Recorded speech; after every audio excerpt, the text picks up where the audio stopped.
I wonder if any of you have ever heard of a naval vessel by the name of the H.L. Hunley, Hunley. You know what that is?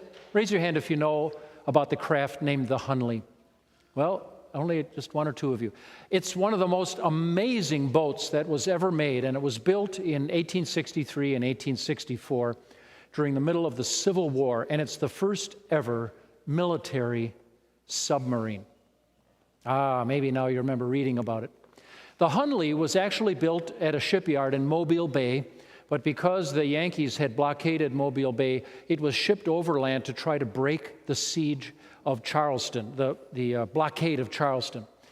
They needed that port to be open to get supplies in, but the Yankees had ships all around the Charleston harbor. So they had this tiny little mini sub, and it obviously was not very sophisticated mechanically because electrical engines didn't run back then. It hadn't been developed. The internal combustion engine wasn't ready for showtime yet. So it was, you can guess what drove this little propeller. It was human-powered. It was like a little metal cigar, and 8 guys could get into it, crouching down, sitting on a little plank, and they had a crankshaft that these 8 guys would crank, which drove the propeller. And unfortunately, the tests had not gone very well. It was submersible, and they had pumps. They had hand-operated pumps to bring water in and out of it so it would rise or sink, get lower, get underwater as they needed to.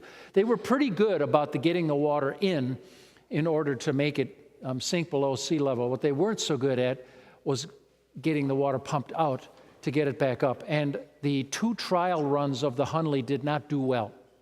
Both crews died. Every man in it died.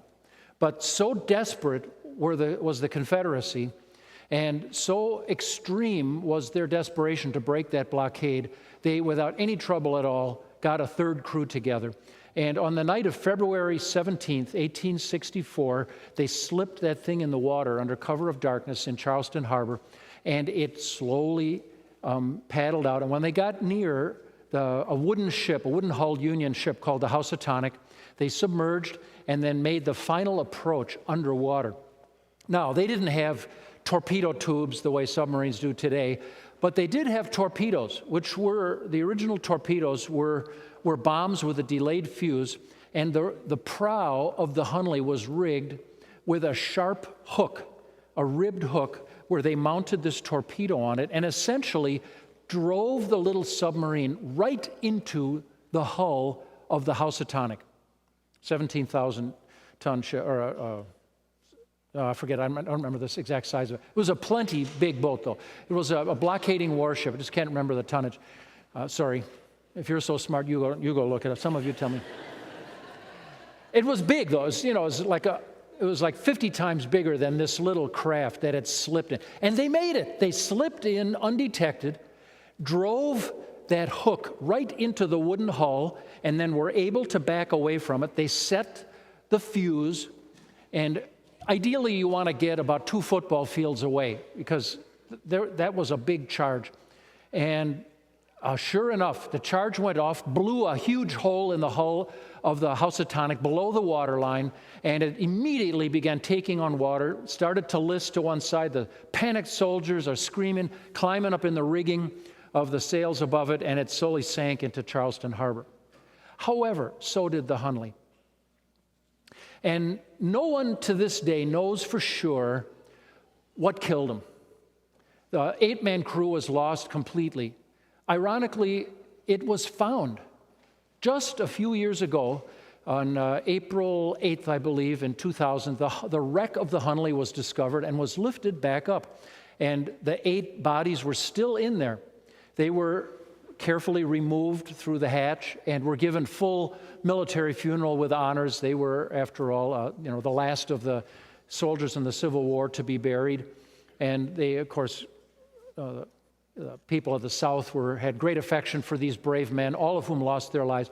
Did they not get far enough away from the explosion, and maybe the concussion, the shock of it stunned them and knocked them out, and they all were like temporarily knocked out and stopped pumping, and so the waters filled it up and they just sort of sank? Did they maybe miscalculate their oxygen supply, and they're all, cranking away like this, and all of a sudden they're going, I'm going to take a little nap, and then I'll pump some more. And they just sort of all keeled over from asphyxiation, or who knows how. But there were no signs of frantic scratchings at the hatch, like they were all desperate and trying to get out. They just sort of died. Or did they say, was their ship disabled by the explosion, and they preferred to die rather than surrender to the Yankees? I have no idea. Nobody knows for sure. But all 8 of them went down to the bottom, and there they lay for over a century, now have been reburied. And the Hunley now is at the Charleston Naval Yard, carefully being preserved. It's obviously an extremely interesting Civil War artifact. But I was thinking about the Hunley the other day because the Lord God invented a rescue craft for one of his dysfunctional prophets, in which he thought he was going to be like the Hunley, in which he really thought he was going to die, that was going to be his rescue effort. And God had sent a submarine to pick up his dying prophet, but ironically did not become a death submarine like the Hunley. It actually, as unusual as it was, that submarine actually kept him alive. And that's the outrageous story. Of course, you know where this is going. It's the outrageous story of the prophet Jonah.